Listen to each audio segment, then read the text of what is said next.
एक दिन 3 ब्राह्मणों ने शहर जाकर अपनी विद्या से कुछ धन कमाने का सोचा और वह शहर की ओर जाने लगे। उनको जाता देखकर चौथा ब्राह्मण भी बोला कि मुझे भी शहर जाकर धन कमाना है। इस पर तीनों ब्राह्मण बोले, तुमको तो कोई विद्या नहीं आती, तुम शहर जाकर क्या करोगे, तुम यहीं रहो। चौथा ब्राह्मण बोला कि मैं तुम्हारा काम कर दूंगा। तीनों ब्राह्मण अपना काम कराने के लालच में उसको साथ लेकर जाने के लिए तैयार हो गए। इसके बाद चारों ब्राह्मण शहर के लिए रवाना हो गए।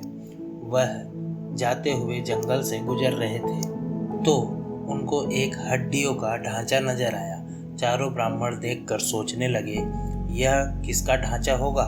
तभी एक ब्राह्मण ने अपनी तंत्र विद्या का प्रदर्शन करते हुए उस हड्डियों के ढांचों को जोड़ दिया, जिससे वह शेर का कंकाल बन गया। इसके बाद दूसरे ब्राह्मण ने भी अपनी तंत्र विद्या को दिखाया और उस हड्डियों के ढांचे में मांस भर दिया, जिससे वह पूरी तरह से शेर दिख रहा था, बस उसमें केवल जान बाकी थी। तीसरा ब्राह्मण कहाँ कम था, वह भी अपनी विद्या को सबके सामने दिखाना चाहता था।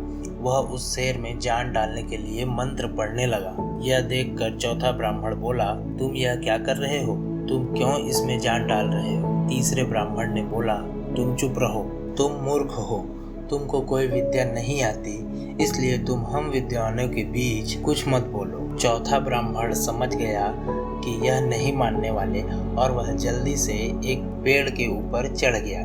जैसे ही तीसरे ब्राह्मण ने शेर में जान डाल दी तो उस शेर ने तीनों ब्राह्मणों को खा लिया, क्योंकि उसको कोई मतलब नहीं था कि किसने उसको बनाया है। थोड़ी देर के बाद शेर वहां से चला गया और चौथा ब्राह्मण पेड़ से उतरकर गांव की ओर चला गया। वह यह जाते हुए सोच रहा था कि ऐसी विद्या का क्या अर्थ जो इंसान को सही गलत का फर्क ही ना समझा सके।